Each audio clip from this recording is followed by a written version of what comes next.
Channel JVSC logs. ಈಗ ಚಳಿಗಾಲ ಶುರುವಾಯಿತು. ಚಳಿಗಾಲದಲ್ಲಿ ನಮ್ಮ ಆರೋಗ್ಯನ ನಾವು ಯಾವ ರೀತಿ ಕಾಪಾಡ್ಕೋಬೇಕು ಅನ್ನೋದು ಒಂದು ದೊಡ್ಡ ವಿಷಯ.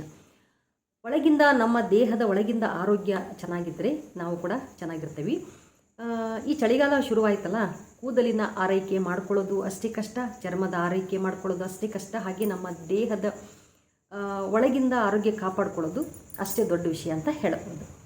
ಹಾಗೆ ಈ ಒಂದು ಚಳಿಗಾಲದಲ್ಲಿ ನಾವು ಹುಳಿ ಪದಾರ್ಥ ಇರುವಂತಹ ಹುಳಿಯಾದಂತಹ ಪದಾರ್ಥನ ನಾವು ತೆಗೆದುಕೋಬೇಕಾಗತ್ತೆ. ಹುಳಿ ಪದಾರ್ಥ ಅಂದರೆ ಹುಳಿಯಾದ ಸ್ವಲ್ಪ ಹುಳಿ ಇರುವಂತಹ ಹಣ್ಣುಗಳನ್ನು ನಾವು ತಿನ್ನಬೇಕು, ಹುಳಿ ಪದಾರ್ಥನ ನಾವು ತಿನ್ನಬೇಕು. ಅಂದರೆ ಈ ಹುಳಿ ಅಂಶದಲ್ಲಿ ಇಮ್ಯುನಿಟಿ ಪವರ್ ಅಂದರೆ ರೋಗ ನಿರೋಧಕ ಶಕ್ತಿ ಜಾಸ್ತಿ ಇರ್ತೈತಿ. ಹಾಗಾಗಿ ನಾವು ಹುಳಿ ಪದಾರ್ಥವನ್ನು ಸ್ವಲ್ಪ ಜಾಸ್ತಿ ತಗೋಬೇಕಾಗತ್ತೆ. ಹುಳಿ ಅಂದ ತಕ್ಷಣ ಜಾಸ್ತಿ ಹುಳಿ ಇರುವಂತಹ ಪದಾರ್ಥ ಅಲ್ಲ. ಇನ್ನೊಂದು ಏನಪ್ಪ ಅಂದರೆ ಈ ನಾವು ಜಾಸ್ತಿ ಬೆಣ್ಣೆ ತಿಂದರೆ, ತುಪ್ಪ ತಿಂದರೆ ಗಂಟ್ಲ ಹಿಡ್ಕೊಳ್ಳೋದು, ಗಂಟ್ಲ ಕೆರೆಸೋದು, ಹುಳಿ ಮಜ್ಜಿಗೆ, ಹುಳಿ ಮೊಸರನ್ನು ತಿಂದಾಗ ಕೆಮ್ಮು, ನೆಗಡಿ ಈ ಥರ ನಮಗೆ ಸಮಸ್ಯೆಗಳು ಈ ಒಂದು ಚಳಿಗಾಲದಲ್ಲೇ ನಮಗೆ ಶುರುವಾಗೋದು ಅಲ್ವಾ.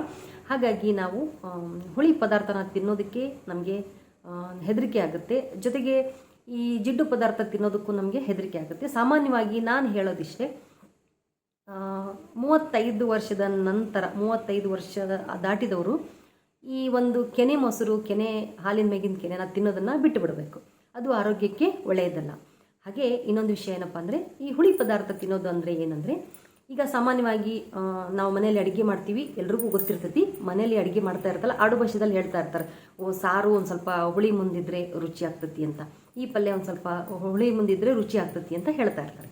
ಅದೇ ರೀತಿ ಈ ಸಾಂಬಾರಿಗೆ ಒಂಚೂರು ಹುಳಿ ಅಷ್ಟೇ, ಅಂದರೆ ನಾವು ಟೊಮೆಟೊ ಹಣ್ಣು ಹಾಕ್ತೀವಿ ಮತ್ತು ಹುಣಸೆ ಹುಳಿನೂ ಹಾಕ್ತೀವಿ. ಅವು ಎರಡನ್ನೂ ಹಾಕಿದರೂ ಕೂಡ ಅದು ಟೇಸ್ಟ್ ಕೊಡ್ತೈತಿ. ಅವಾಗ ನಾವು ಅಂದರೆ ಜಾಸ್ತಿ ಹುಳಿ ಮಾಡಿಕೊಂಡು ತಿನ್ನಬಾರ್ದು, ಅದು ಆ್ಯಸಿಡಿಟಿ ಆಗೋವಂಥ ಚಾನ್ಸಸ್ ಇರ್ತೈತಿ. ಹಾಗಾಗಿ ಸ್ವಲ್ಪ ಹುಳಿ ಮುಂದೆ ಇರೋದು ಅಂದರೆ ಸಾಮಾನ್ಯವಾಗಿ ಅಡುಗೆ ಮಾಡೋರಿಗೆ ಎಲ್ಲರಿಗೂ ಗೊತ್ತಿರ್ತೈತಿ.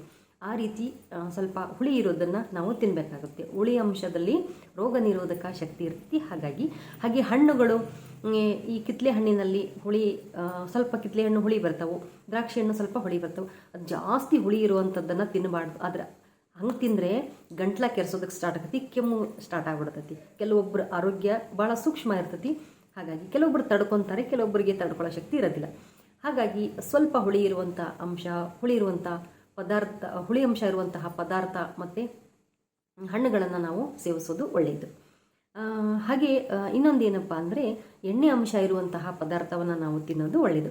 ಎಣ್ಣೆ ಅಂಶ ಇರುವಂತಹ ಪದಾರ್ಥ ಅಂದರೆ,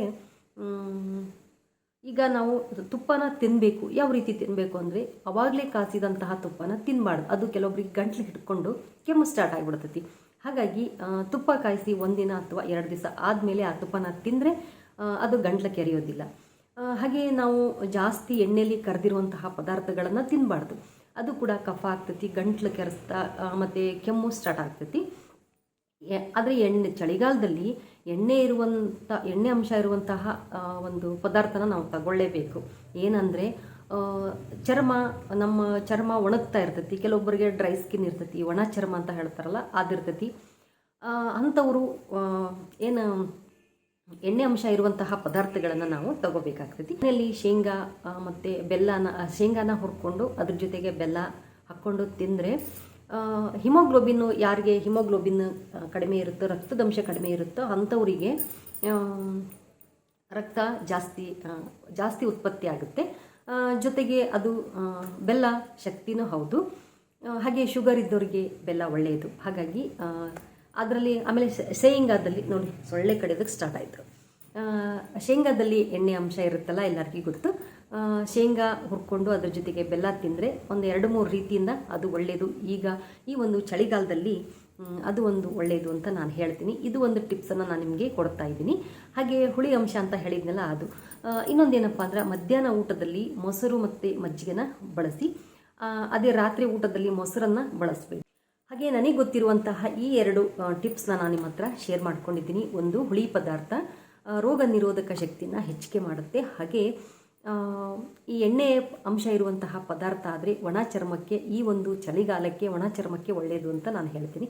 ಹಾಗೆ ಈ ಒಂದು ಚಳಿಗಾಲದಲ್ಲಿ ತಿಂಡಿ ಆಗಿರ್ಬೋದು, ಅಡುಗೆ ಆಗಿರ್ಬೋದು, ಸ್ವಲ್ಪ ಖಾರವಾಗಿ ಮಾಡಿಕೊಂಡ್ರೆ ತುಂಬ ಒಳ್ಳೆಯದು.